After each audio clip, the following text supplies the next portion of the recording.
오늘 하나님께서 우리에게 주신 말씀은 고린도전서 14장 1절부터 5절의 말씀입니다. 고린도전서 14장 1절부터 5절의 말씀을 우리 한 절씩 봉독하도록 하겠습니다.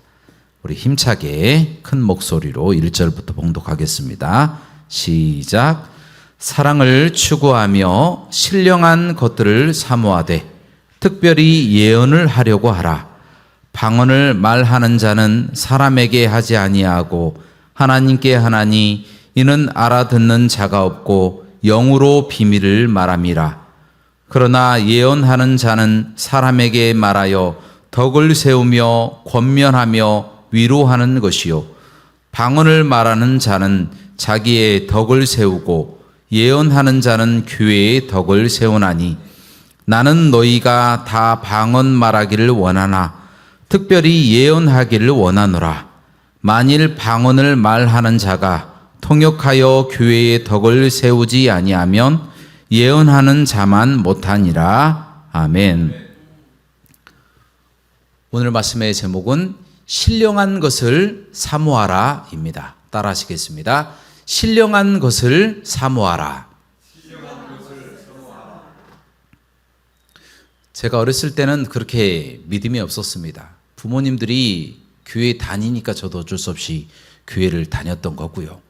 그렇게 신앙생활도 그냥 부모님이 시키는 대로 헌금하라고 하면 헌금하고 교회에 가라고 하면 교회에 갔지. 제가 자발적으로 믿음이 있어서 교회에 다니거나 그렇게 하진 않았습니다. 그런데 제가 중학교 때에 친구들이 수련회에 가자고 하더라고요. 그래서 수련회에 가게 되었습니다. 수련회 첫 번째 저녁날 열심히 기도를 하는데 다른 친구들은 다 방언을 받고 방언으로 말하기 시작하는 겁니다. 그런데 저는 어떤 선입견이 있었던지 아니면 믿음이 없고 기도가 부족했던지 그래도 그 중에서는 제가 교회를 가장 오래 다닌 사람이에요. 그런데 저만 방언을 못하고 다른 친구들은 다 방언을 하는 겁니다. 창피하기도 하고 부끄럽기도 하고 그래서 그 다음날 저녁에는 내가 기필코 방언을 받아야 되겠다 이런 생각을 가지고 저녁에 정말 열심히 기도했습니다. 그랬더니 갑자기 제 입에서 방언이 나오기 시작하는 겁니다. 방언이 나오고 회개가 나오고 눈물이 나오기 시작하면서 정말 성령 하나님을 몸으로 정말 체험하고 경험하게 되었다라는 거예요. 의식적으로 나의 지적으로는 하나님이 계신 것을 알고 믿었어요. 하지만 내 몸으로 진심으로 정말 하나님 없으면 내가 죽겠구나 이런 생각은 하지 않았는데 성령이 충만하니까 그 다음부터 누가 시키지 않아도 하나님을 믿게 되고 예배 시간에 설교 말씀이 그제야 들어오더라고요. 그 전까지는 고개를 푹 숙이고 있으면서 무슨 이야기를 하든지 말든지 잘 듣지도 않고 있다가 그때부터 하나님의 말씀이 들리기 시작하고 찬양도 하고 그리고 그때부터 제 자발적으로 헌금도 하게 되었다라는 것입니다. 여러분 이처럼 성령의 이 은사라고 하는 것은요 하지 못하는 것을 할 수 있도록 그리고 믿지 못하는 것을 믿을 수 있도록 하는 굉장히 큰 장점이 있다라고 하는 것 그것을 먼저 여러분들에게 말씀드리고 말씀을 이어가도록 하겠습니다. 그런데 동시에 은사 받은 사람들이 늘 걱정해야 되는 것이 무엇입니까?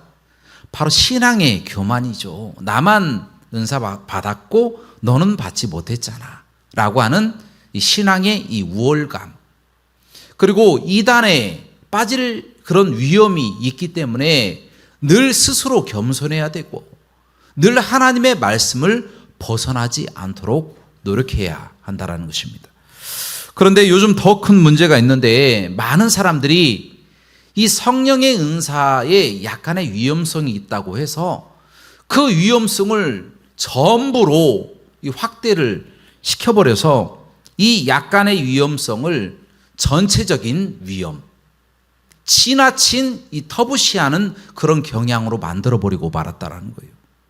성령의 은사는 성경 말씀에 기록이 되어 있고 또 우리 예수님께서도 성령의 세례를 받기까지 예루살렘을 떠나지 말라. 성령의 은사를 받기까지. 그만큼 성령의 은사가 하나님의 사역에 커다랗게 사용이 되기 때문에 받으라라고 명령을 하셨어요. 사도 바울도 오늘 본문 말씀에 신령한 것을 사모하라라고 말씀하고 계십니다. 그리고 방언을 하되 방언보다도 더 예언을 하도록 더 힘써라. 더 높은 곳을 구하라 라고 말할 정도로 신령한 것을 굉장히 강조하고 있는 그런 상황이다라는 거예요. 그럼에도 불구하고 많은 사람들이 이 성령의 은사가 사도의 시대에 끝나버렸다. 사도의 시대에 이미 중지되어서 이후로부터는 성령의 은사가 아주 특별한 경우가 있지 않는 이상 나타나지 않는다. 그래서 은사 중지론이라고 하는 이야기를 하기 시작했다라는 겁니다. 은사가 중지됐다. 더 이상 은사가 무슨 필요가 있느냐? 하나님의 말씀이 있으면 되지. 그래서 은사 중지론을 이야기하기도 했다라는 것입니다. 우리 교단은 아니고요. 다른 교단에서는 이 은사 중지론을 교리로까지 그렇게 만들어 놔서 하나님의 그 모든 그 은사가 지금 우리에게 드러나는 것이 아니라 사도 시대에 다 끝나버렸기 때문에 지금 나타나는 은사는 성령의 은사가 아니라 마귀의 은사다 라고까지 말할 정도로 굉장히 성령의 은사를 터부시하는 그런 경향이 요즘 생겨버렸다는 겁니다. 그런데 반대로 이런 분들이 또 성경 말씀과는 굉장히 좀 동떨어져 있는 어떤 신학자들, 그러니까 타종교에 뭐 구원이 있다라고 말한다든지 뭐 예수님이 역사적인 예수지 실제로 신성한 예수는 아니다. 예수는 인간이었는데 스스로 신이라고 착각한 것이다. 이렇게 말하는 또 신학자들의 이야기는 듣고 또 그런 이야기는 연구하고 배우고 그 신학적인 내용을 계승하려고 하는 잘못된 그런 사람들도 있다라는 겁니다. 이런 사람들은요, 교회를 부수려고 하는 것이지 어떻게 그것이 교회를 위한 신학이 되겠냐라는 것입니다. 이런 문제가 있다라는 것이죠.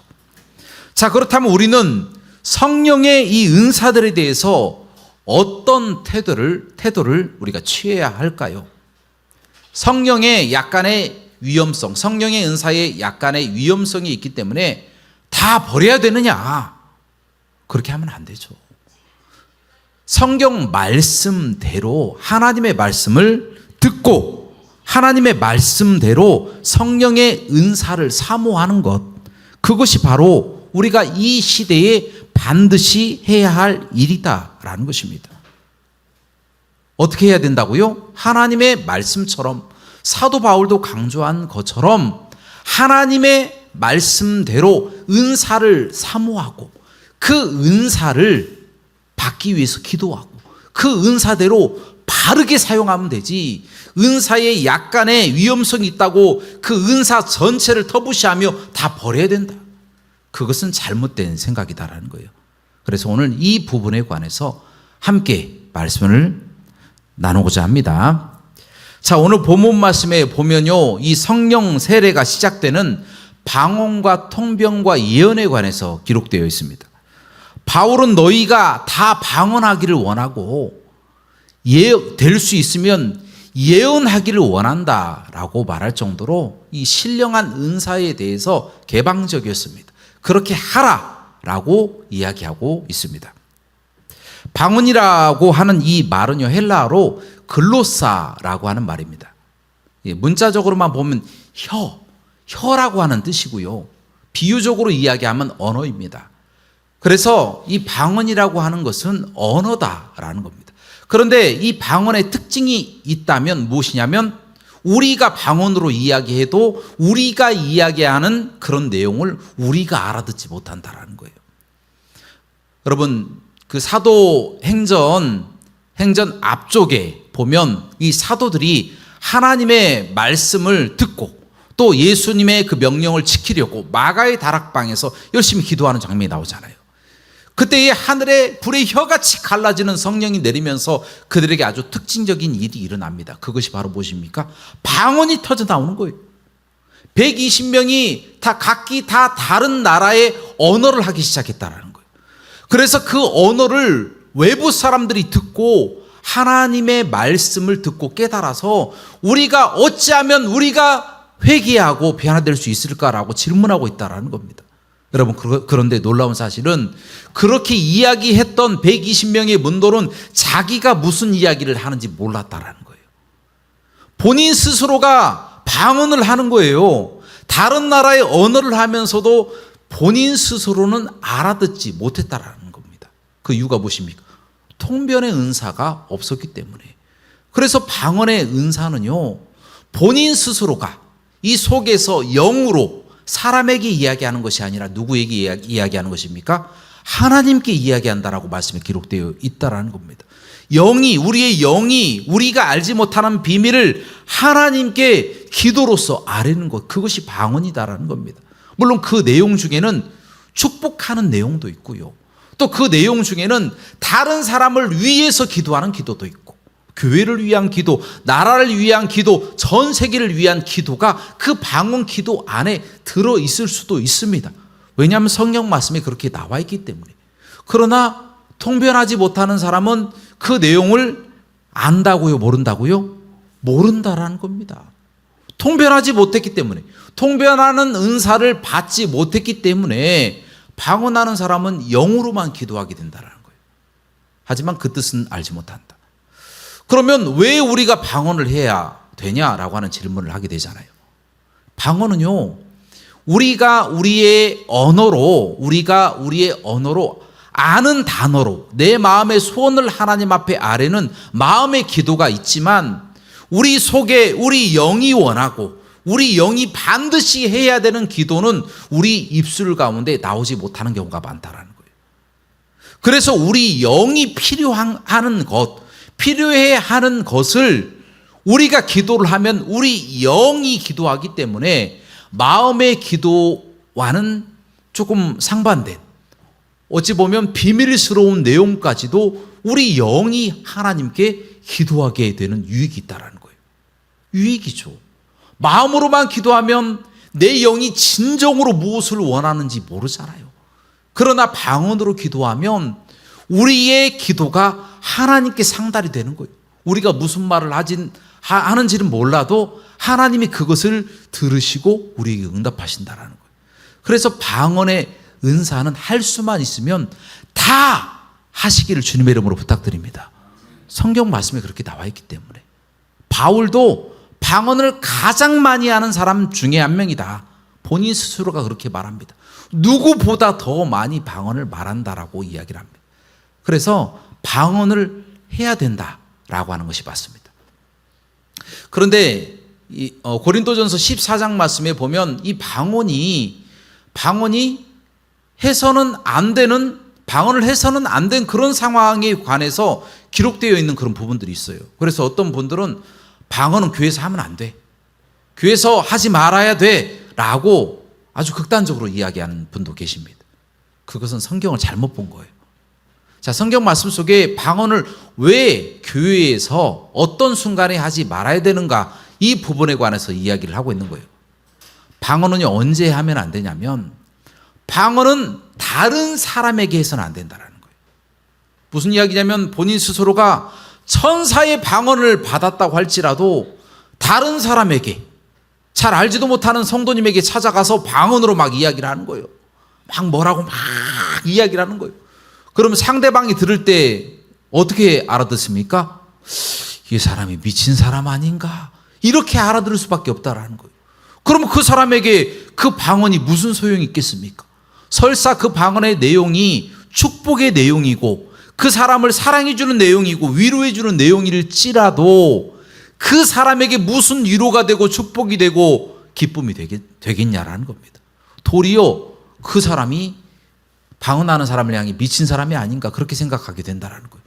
여기저기서 만약에 다 방언으로만 이야기한다고 해보시기 바랍니다.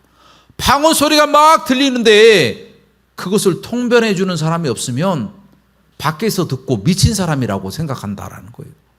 그런데 그 방언을 혹시 밖에 있는 사람은 표징으로 받아들일 수도 있어요. 왜냐하면 그 중에 다른 나라의 언어 아니면 그 사람의 언어가 섞여 있을 수도 있기 때문에 은혜를 받는 그런 경우가 있습니다. 그래서 방언은요, 다른 사람을 위한 표징이 되어진다라고 성경 말씀에 나와 있다는 거예요. 표징이 되어진다. 그러나 교회 안에서 다른 사람들에게 이야기를 할 때 무슨 가르치는 이야기를 하고 싶고 또 방언으로 이야기하려고 한다면 방언으로 이야기하지 말라라는 거예요. 왜 그 사람에게 방언으로 이야기를 해서 혼란스럽게 하느냐? 그러므로 결코 통역이 없고 통변을 하지 못하면 방언으로 이야기하지 마라 라고 그렇게 말씀이 정리되어 있다는 겁니다. 자, 그렇다면 이 방언 받는 사람은 어떻게 해야 됩니까? 교회 안에서도 통변하는 사람이 있을 때 방언을 해야 된다는 거예요. 그리고 본인 스스로가 정말 교회를 위해서 덕을 세우고 싶으면 통변의 은사를 달라고 기도해야 한다는 거예요. 방언을 못 받은 사람은요, 통변하기를 그렇게 강구하라 라고 오늘 또 본문 말씀에도 기록되어 있지 않습니까? 통변을 받고 기도를 해야 된다는 거예요. 다른 사람을 위해서 또 교회를 위해서 쓰임받고 싶으면, 그렇지, 교회 안에서 다른 사람을 향해서 혼자 기도실에서 그렇게 방언으로 기도하는 거 괜찮습니다. 그리고 함께 통성으로 기도합시다 했을 때 방언으로 기도하는 그런 순간이 있는 거는 괜찮지만 통변이 없이 다른 사람을 향해서 그렇게 방언으로 기도하는 것은 안 된다는 거예요. 그래서 방언하는 사람은 반드시 통변하기를 그렇게 기도해야 된다는 거예요. 그러면 통변하는 사람이 또 있을 거 아니에요? 이 통변하는 사람은 방언을 다 알아듣습니다. 이게 방언의 전부, 그러니까 동시통역하듯이 영어로 한국어를 영어로 동시통역하듯이 그렇게 통역하는 사람이 있는 반면에 또 어떤 사람은 그 전체 부분을 요약해서 하시는 분들도 있어요. 그런 통변하는 사람들이 있습니다. 그런데 이 통변의 은사를 받은 사람들이 공통적으로 하는 이야기는 그 방언의 내용 중에서 죄를 고백하는 것이 많다라는 거예요. 그런데 그 죄의 내용 중에는 추악한 죄도 있다라는 거예요. 그런데 그런 죄를 다른 사람들 앞에서 다 드러내면 어떻게 되겠습니까? 교회가 난리가 나는 거예요. 아, 저 장로님이 저렇게 누구를 미워하고 있었네. 저 권사님이 누구와 저렇게 싸우고 싫어하고 있었네. 이런 내용들이 교회에 다 들추어내지면 어떻게 되겠습니까? 교회가 난리가 나는 거예요. 자, 그래서 통변도요, 덕을 세우기 위해서 하라라고 그렇게 말씀이 나와 있다는 겁니다. 이 덕이라고 하는 것은, 교회의 덕이라고 하는 것은 오이코노메라는 그런 헬라어 단어를 쓰는데요, 세움이다라는 뜻입니다. 세움. 그러니까 건물, 빌딩, 이런 의미를 갖고 있습니다. 너희가 하나님의 성전이다라고 고린도전서 3장 말씀에 나와 있는 것처럼 우리 스스로가 성전이 되고 우리가 집이 되는 것처럼 세워진다. 그 사람을 세우고 교회를 세우고 하나님의 나라를 세우는 데 있어서 그 통변의 은사가 만약에 적절하게 사용이 되지 않는다면 그것 또한 덕이 되지 않는다라고 말씀하고 있다는 겁니다. 그래서 통변도 잘 사용해야 된다라고 그렇게 또 말씀하고 있는 겁니다. 그리고 마지막으로 예언의 은사에 관해서 또 이야기를 하거든요. 예언의 은사는 할 수만 있으면 다 받았으면 좋겠다라고 그렇게 사도 바울이 이야기합니다. 예언의 은사는 기도를 하면 다 아는 것이죠. 무엇을 아느냐? 다 하나님이 그 죄도 깨닫게 해주시고 그 사람에게 할 말을 하나님이 다 주신다라고 말씀이 나와 있잖아요. 성령께서 지혜를 허락하여 주셔서 이야기할 수 있는 그런 내용들을 그 마음속에 넣어주신다는 거예요. 그래서 그 핵심 내용이 무엇이냐? 권면이라는 겁니다. 믿음 안에서 바로 서라. 또 회개하라고 하는 책망이 될 수도 있습니다. 또 때로는 그 사람을 축복해주고 그 미래 가운데 하나님이 축복해 주실 것이다 라고 하는 그런 세워주는 내용이 거의 전부라고 이야기해도 과언이 아니다라는 거예요. 그래서 다 예언을 하라라고 사도 바울이 이야기한 겁니다. 어떤 사람들은 예언의 은사의 그 부정적인 그런 부분들을 많이 본 사람들이 있어요. 그래서 예언의 은사를 꼭 점치는 점쟁이와 같이 그렇게 착각하는 경우가 있어요. 여러분, 점치는 점쟁이처럼 화는 피하고 복은 내가 받아야 되겠다라고 생각하는 사람들. 그래서 예언의 은사자들을 통해서 집을 사야 됩니까? 말아야 됩니까? 또 집을 팔아야 됩니까? 말아야 됩니까? 복권을 사야 됩니까? 말아야 됩니까? 이 학교를 지원을 해야 됩니까? 말아야 됩니까? 누구와 결혼해야 됩니까? 말아야 됩니까? 이런 것들을 예언자들에게 물어보는 사람들이 있습니다. 여러분, 그것은 잘못된 겁니다. 우리 하나님의 은사, 이 예언의 은사라고 하는 것은 그렇게 사용하기 위해서 하나님이 주신 것이 아니에요. 그 은사는 덕을 세우는 거예요. 덕, 바로 하나님의 그 집을 세우는 거예요. 그 사람을 권면하고 회개시키고 바르게 세워서 온전히 주님의 말씀 가운데 바로 서게 하기 위해서 예언이 존재하는 것이지, 그 사람의 앞날, 그 사람의 또 행복과 즐거움을 위해서 미래를 알아맞추고 그리고 복음받고 화는 피하게 하기 위해서 예언의 은사를 주신 것이 아니다라는 겁니다. 여러분, 그것을 꼭 기억해야 돼요. 그래서 이 예언의 은사뿐만 아니라 방언의 은사, 통변의 은사, 그 외에도 병 고치는 은사, 가르치는 은사, 지혜의 은사, 돕는 은사, 많은 은사들이 있지만 그 모든 은사는요, 바로 덕을 세우기 위해서 하나님이 주신 줄로 믿습니다. 그 덕이 무엇이라고요? 바로 그 덕이 오이코노메, 바로 집이라는 겁니다. 우리 스스로가 하나님의 집이 되고, 우리 교회가 하나님의 나라가 되고, 이 세계가 하나님의 나라가 되는 그 거룩한 꿈을 꾸면서 나아가는 세워짐, 그 세워짐을 기다리며 그것을 이루기 위한 은사로 사용하라고 하나님이 주신 줄로 믿습니다. 자, 그 부분에 관해서 오늘 고린도전서 14장 26절 말씀에 그 말씀이 기록되어 있습니다. 우리 다 함께 봉독하도록 하겠습니다. 시작. 그런즉 형제들아 어찌할까? 너희가 모일 때에 각각 찬송시도 있으며 가르치는 말씀도 있으며 계시도 있으며 방언도 있으며 통역함도 있나니 모든 것을 덕을 세우기 위하여 하라. 아멘. 고린도전서 14장 26절에 나오는 말씀인데요, 모든 것들을 다 덕을 세우기 위해서 해라. 우리가 세워지고 우리 교회가 바로 세워지고 이 세상에 하나님의 나라가 세워질 수 있도록, 또 궁극적으로 하나님의 그 천국이 세워지도록 우리가 거룩한 은사들을 발휘하면서 살아가라 라는 그 말씀이 있다라는 겁니다. 그러므로 우리는 덕을 세우기 위해서 여러분의 은사, 그 은사를 사용하시고, 또 은사가 없으신 분들은 하나님 앞에 기도함으로 방언의 은사를 받고 통변의 은사를 받고 예언의 은사뿐만 아니라 각가지 은사를 통해서 세우시기를 주님의 이름으로 축원합니다. 그런데 만약 이런 은사를 자신을 위해서 사용하면 어떻게 될까요? 자신을 위해서 사용하면, 오늘 본문 말씀에 그 나와 있는 그런 고린도 교회의 갈등이 생겨버린다 라는 것입니다. 고린도 교회에 어떤 갈등이 있었냐면, 그 중에 아마 여자들인 것 같습니다.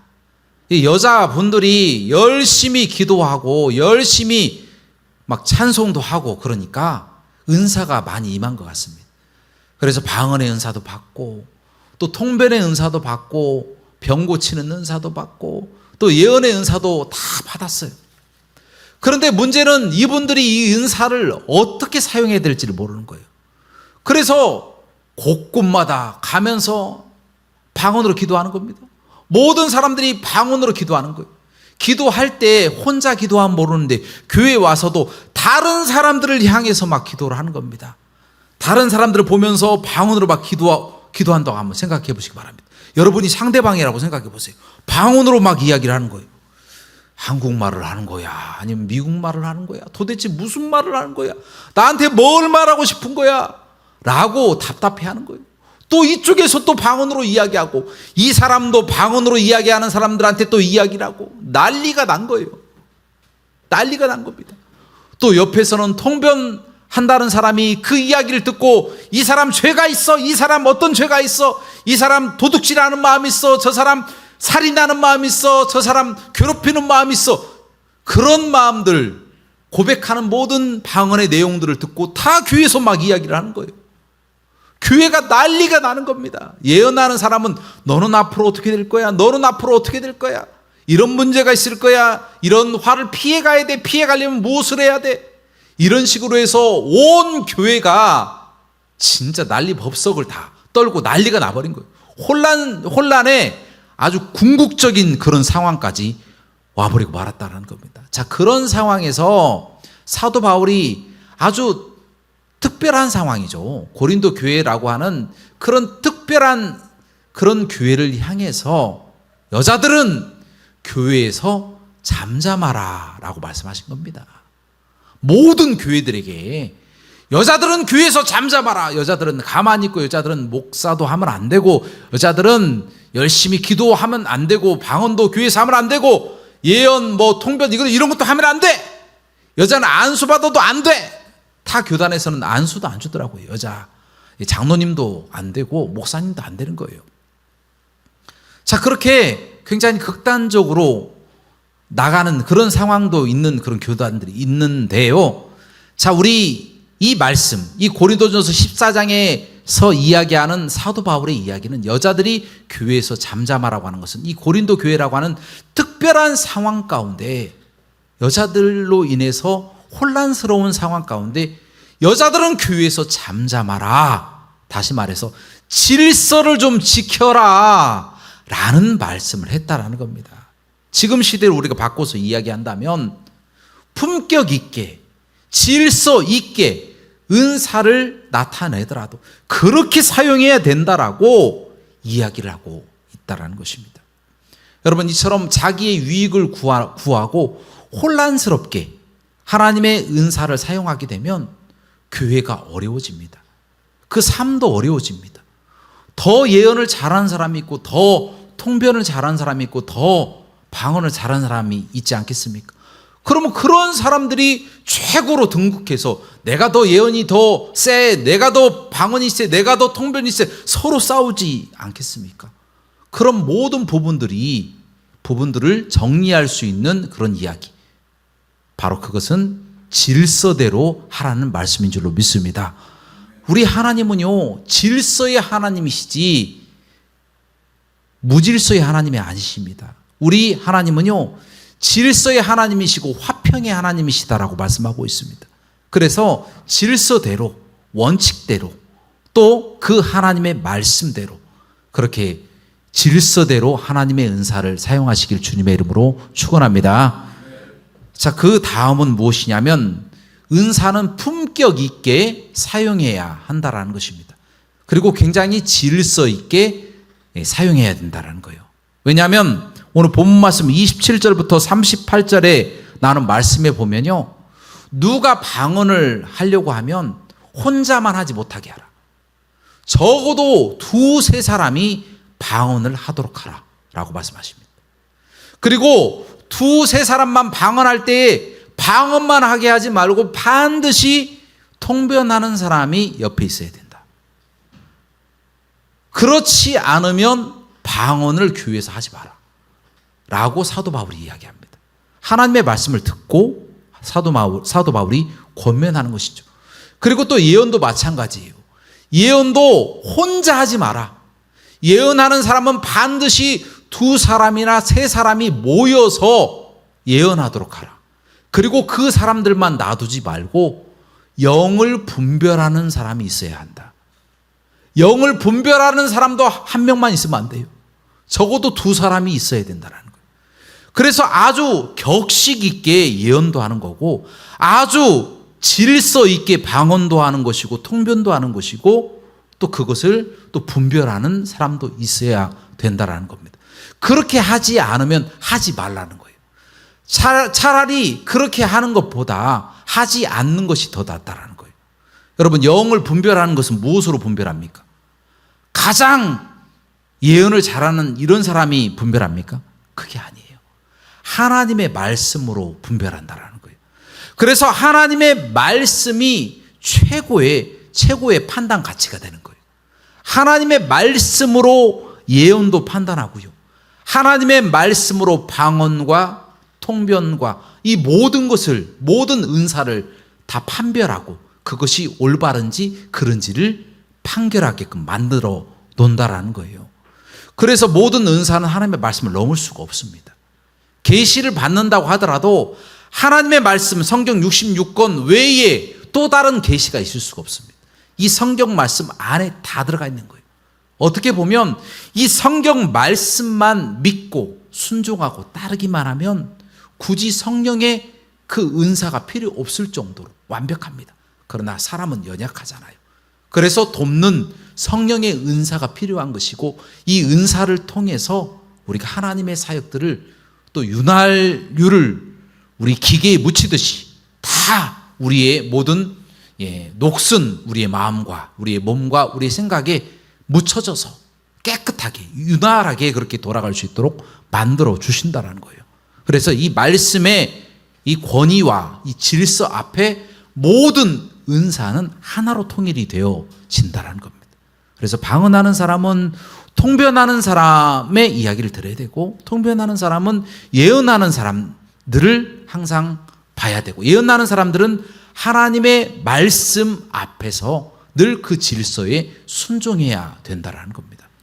여러분 그래서 이 말씀을 통해서 우리에게 주시는 교훈이 있습니다.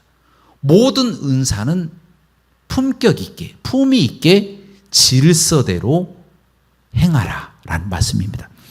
자, 오늘 본문 말씀 아래쪽에 보면 39절과 40절 말씀이 있습니다. 자, 그 말씀을 함께 봉독하도록 하겠습니다. 시작. 그런즉 내 형제들아 예언하기를 사모하며 방언 말하기를 금하지 말라. 모든 것을 품위 있게 하고 질서 있게 하라. 아멘. 여러분 무섭다고 은사를 하지 마라. 은사 중지론. 은사는 끝났다. 사도시대에 끝났으니까 앞으로 은사를 사용하지 마라. 이렇게 말하는 것이 하나님의 뜻입니까? 그렇지 않다라는 거예요. 은사를 받고 은사를 받도록 기도하고 그 은사를 바르게 사용하라 라고 하는 것이 하나님의 뜻인 줄로 믿습니다. 그러므로 우리는 은사를 사모해야 합니다. 사모하는 사람에게 하나님은 은사를 주십니다. 물론 이 방언의 은사가 성령의 세례의 전부는 아니지만 방언을 하면 우리 스스로에게 유익이 됩니다. 방언을 하시고요.